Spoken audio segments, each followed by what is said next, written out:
Hi friends, welcome to my channel. ভারতবর্ষের ইতিহাসে এই প্রথম একটি নজিরবিহীন ঘটনা ঘটতে চলেছে। হ্যাঁ, ঠিক শুনেছেন। ভারতবর্ষের বুকে ভারত স্বাধীন হওয়ার পরে 1950 সালের পর থেকে যবে পিপলস রিপ্রেজেন্টেশন অ্যাক্ট এই আইন চালু হয়, 1950 সালের পরে, যেটা 1951-তে আইনে, সেটা আমরা সবাই জানি, 1951-তে ইমপ্লিমেন্ট বা এক্সিকিউট হয়। তারপর থেকে আজ পর্যন্ত কোনো চিফ ইলেকশন কমিশনারকে এত বাধার সম্মুখীন হতে হয় না, এত ইম্পেডিমেন্টের সম্মুখীন হতে হয়নি যে পরিমাণ বাধার সম্মুখীন হতে যাচ্ছেন জ্ঞানেশ কুমার মহোদয়, অর্থাৎ বর্তমান chief election commissioner of India. এবং একটা নজিরবিহীন ঘটনা, যেটা আজ পর্যন্ত ভারতবর্ষের ইতিহাসে ঘটেনি, সেটা ঘটতে চলেছে। কি ব্যাপার, কি বৃত্তান্ত, আসুন এই ভিডিওর মধ্য দিয়ে আমরা কয়েকটা সেগমেন্ট এটাকে ভাগ করি। তার আগে অবশ্যই আপনার কাছে অনুরোধ করব, দয়া করে আপনারা আমার চ্যানেলটা সাবস্ক্রাইব করবেন, লাইক করবেন, কমেন্ট করবেন এবং শেয়ার করবেন। একটা ভিডিও করার আগে আমাদেরকে অনেক পড়াশোনা করতে হয়, তাই নিশ্চয়ই একটা লাইক বা সাবস্ক্রিপশান আশা করতেই পারি। ইতিহাসের বুকে 1950 সালের পর থেকে ভারত স্বাধীন হওয়ার পর্যন্ত আজকে আমি ভিডিও করছি, আজ পর্যন্ত কোনো চিফ ইলেকশন কমিশনারের বিরুদ্ধে মোশন ইমপ্লিমেন্ট হয়নি। মোশন মানে যাকে বলছি ইমপিচমেন্ট মোশন বা ইমপিচমেন্ট নোটিশ, অর্থাৎ সহজ বাংলা করলে তাকে রিমুভ করে দেওয়া, যে ভাই এই চিফ ইলেকশন কমিশনার সিইসিকে আমাদের পছন্দ হচ্ছে না, ইনি উমুক উমুক উমুক উমুক, এনাকে এই পদ থেকে তাড়িয়ে দেওয়া হোক। সহজ বাংলা, তাকে বলা হচ্ছে ইমপিচমেন্ট নোটিশ। কেউ খায়নি এ পর্যন্ত ইমপিচমেন্ট নোটিশ, কারোর বিরুদ্ধে লাগু হয়নি, কিন্তু জ্ঞানেশ কুমার মহোদয়ের বিরুদ্ধে লাগু করবে বলে আমাদের পশ্চিমবঙ্গের মাননীয় মুখ্যমন্ত্রী তিনি এটাকে ঘোষণা করেছেন প্রাথমিকভাবে।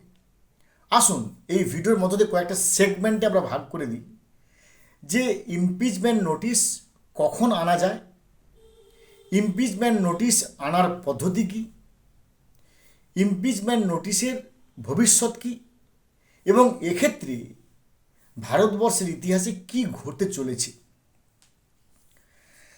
সংবিধানের 324 নম্বর ধারার 5 উপধারায় বলা আছে যে কোনো চিফ ইলেকশন কমিশনারকে রিমুভ করতে গেলে, তাড়াতে গেলে, তার বিরুদ্ধে ইমপিচমেন্ট নোটিশ আনা যেতে পারে। তবে প্রাথমিকভাবে দুটো পদ্ধতি, একটা হচ্ছে ইন লাইক ম্যানার, আর একটা হচ্ছে and on the like grounds. একটা in like manner or on the like grounds. আসুন এটাকে বিস্তারিতভাবে ব্যাখ্যা করি তাহলে। এবং 4টে কারণ আছে, যে 4টে কারণের মধ্য দিয়ে একজন চিফ ইলেকশন কমিশনারকে তার পদ থেকে রিমুভ করা যেতে পারে। 4টে কারণ কি কি না, প্রথম কারণ হচ্ছে ইনক্লুডস কারাপশান। প্রমাণ করতে হবে যে যিনি বর্তমান আছেন চিফ ইলেকশন কমিশনার, তিনি একেবারে দুর্নীতিতে গলা পর্যন্ত ডুবে আছেন, কিংবা তিনি দুর্নীতিতে ডুবে আছেন, প্রথম কারণ। দ্বিতীয় কারণ অ্যাবিউজ অফ অফিস।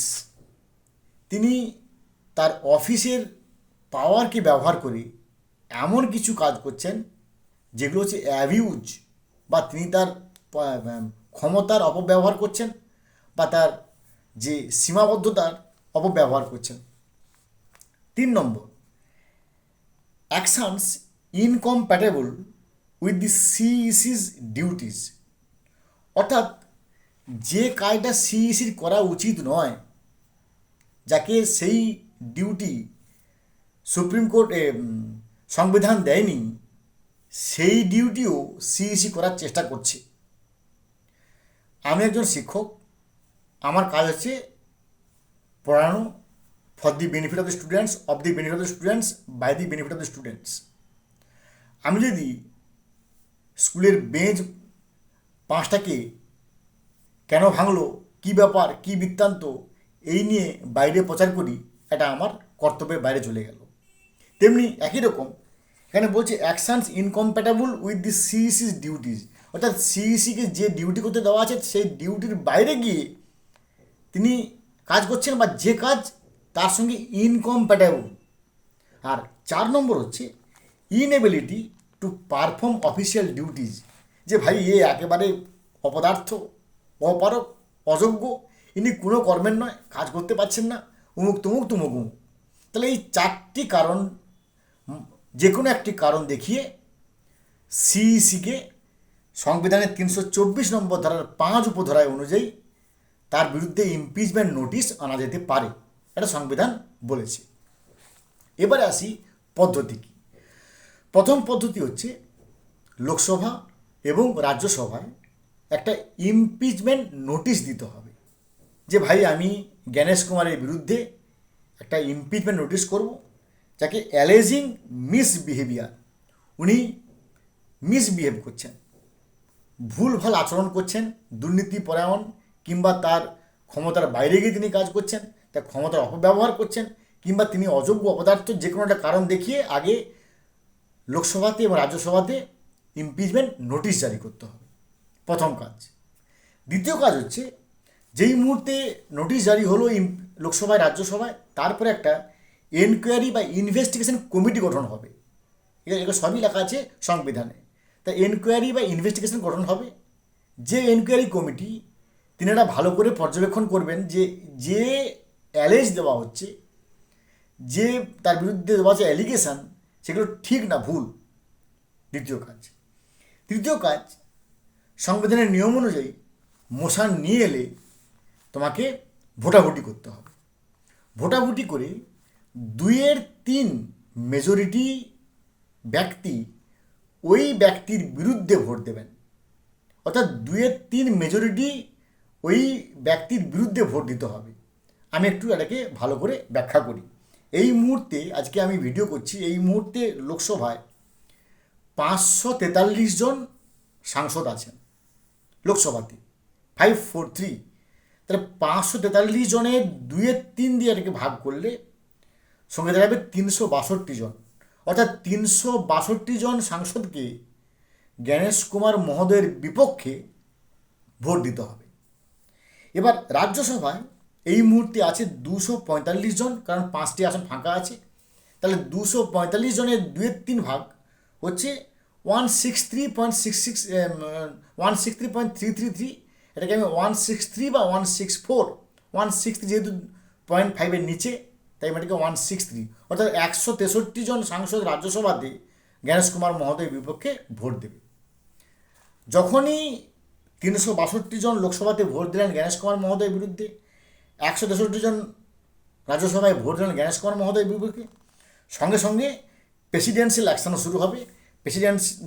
তখন প্রেসিডেন্ট তার অর্ডার জারি করবে, সেই অর্ডারে বলবে যে অমুক ব্যক্তিকে আমি এই সংবিধানে এই সূত্র অনুযায়ী লোকসভার এই ভোটাভুটি নিরিখে, রাজ্যসভার এই ভোটাভুটি নিরিখে ওনাকে ওই পদ থেকে সরিয়ে দিলাম।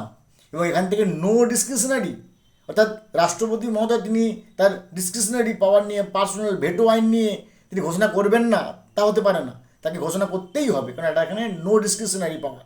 তো এই হচ্ছে সমগ্র চিত্র। এখন আসি এর ভবিষ্যৎ কী। ভবিষ্যৎ যদি আমরা বলতে হয়, তাহলে আমাদের তো অবশ্যই সংখ্যাতত্ত্ব দেখবো, আমরা স্ট্যাটিস্টিক্স দেখব, কারণ এখানে তো কোনো আবেগ কাজ করবে না ভাই। এখানে no passion, zero passion, zero tolerance, zero emotion. যা বলবে আইন কথা বলবে, যা কথা বলবে সংবিধান কথা বলবে। এই মুহূর্তে লোকসভায় 362 জন এমপি জ্ঞানেশ কুমার মহোদয়ের বিপক্ষে যে ভোট দেবে, বা রাজ্যসভাতে 163 জন এমপি জ্ঞানেশ কুমার মহোদয়ের বিপক্ষে ভোট দেবে কি না, সেটা কিন্তু বিশাল বড় প্রশ্নচিহ্ন আছে। কারণ সমস্ত বিরোধীদের ভোটকে এক করলেও এই পরিমাণ ভোটাভুটি হচ্ছে না। সেখানে হয়তো রাজ্যসভায় হয়তো এই ফিগারটা পৌঁছে যেতে পারে, কিন্তু লোকসভাতে কোনোভাবেই এই ফিগারটা পৌঁছাবে না। এখন দেখার বিষয় যে এই ইমপিচমেন্ট নোটিশ সত্যিকারের লোকসভায় এবং রাজ্যসভায় দেওয়া হয় কি না, এবং এর পরবর্তী আপডেট অবশ্যই আমার চ্যানেলের থ্রু দিয়ে আমি কনভে করব যে কোন দিকে গড়ালো। কারণ এটা একটা নিঃসন্দেহে নজিরবিহীন ঘটনা। ভারত স্বাধীন হওয়ার পরে এই প্রথম কোনো সিইসির বিপক্ষে ইমপিচমেন্ট নোটিশ আনতে চলেছেন, যেটা স্বয়ং মাননীয় মুখ্যমন্ত্রী ঘোষণা করেছেন প্রাথমিকভাবে। দেখা যাক হোয়াটস নেক্সট। ভালো থাকুন, have a good day, thanks.